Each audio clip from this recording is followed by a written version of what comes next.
வெப்ப இடமாற்றம்.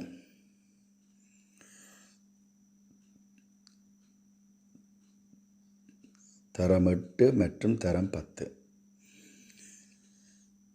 வெப்ப இடமாற்றம் 3 வகைப்படும். ஒன்று கடத்தல், 2 உடன்காவுகை,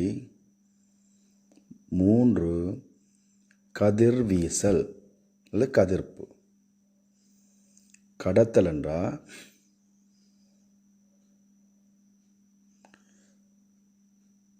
ஊடகம் பயன்படுத்தப்படும். அதாவது திண்ம ஊடகம், திரவ ஊடகம், வாயு ஊடகம் மூலம் வெப்பம் ஓரிடத்திலிருந்து இன்னொரு இடத்துக்கு இடம் மாற்றப்படும். அப்போ திண்மம், திரவம், வாயு ஆகிய 3 ஊடகங்களின் ஊடாக வெப்பம் இடம் மாற்றப்படுவது கடத்தல் என்று அழைக்கப்படும்.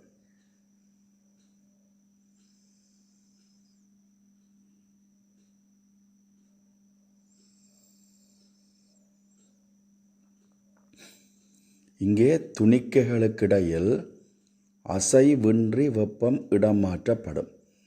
இப்போ துணிக்கைகளுக்கிடையில் அசைவின்றி வெப்பம் இடமாற்றப்படுதல் கடத்தல் என்று அழைக்கப்படும். இப்போ படத்தில் பார்க்குறது போல் துணிக்கைகள் இருக்குது. ஒவ்வொரு துணிக்கைகளும் வெப்பத்தை மற்றைய துணிக்கைகளுக்கு இடம் மாற்றும். அப்போ துணிக்கைகள் அசையாமல் வெப்பம் மட்டும் இடம் மாற்றப்படும். அப்போ இதைத்தான் கடத்தல் என்று சொல்கிறது. வெப்பத்தை நன்கு கடத்துபவை வெப்ப கடத்திகள் என்று அழைக்கப்படும்.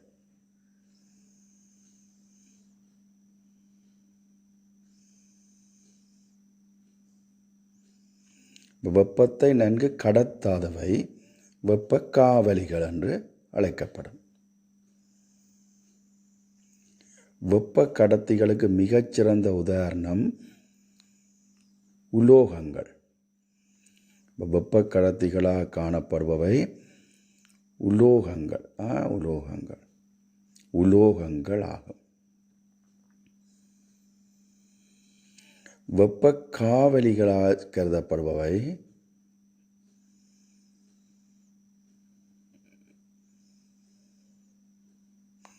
பிளாஸ்டிக், துணி, ரெஜிஃபோம், மரம், வளி இதெல்லாம் வெப்ப காவலிகளாக கருதப்படும்.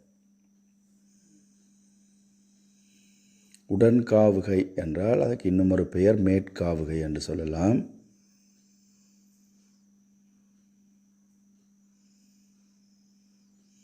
துணிக்கைகளின் அசைவுடன் வெப்பம் இடமாற்றப்படும். துணிக்கைகள் இங்கே அசையும்.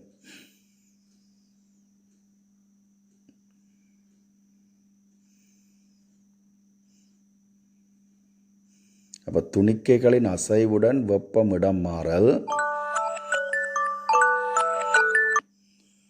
உடன்காவுகை என்று அழைக்கப்படும்.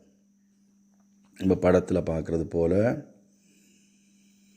ஒரு துணிக்கையிலிருந்து வெப்பம் இடமாற்றப்படும் போது அந்த துணிக்கையும் வெப்பத்தோடு சேர்ந்து அசையும். துணிக்கை அசைந்து வெப்பத்தை இடம் மாற்றிக்கொள்ளும்.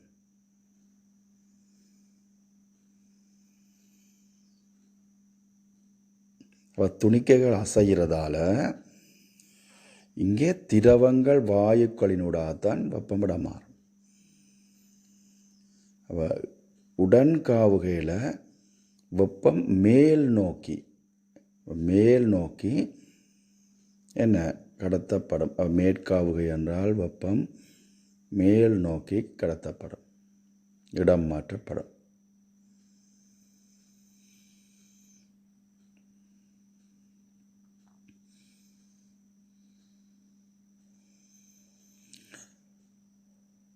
மேற்காவுகை ஓட்டம் என்று சொன்னால் இப்போ வழியில் பார்த்திங்கன்னா சூடான வழி மேல் நோக்கி நகர்றதும் குளிரான வழி கீழ் நோக்கி நகர்றதும் மேற்காவுகை ஓட்டம் என்று சொல்லலாம்.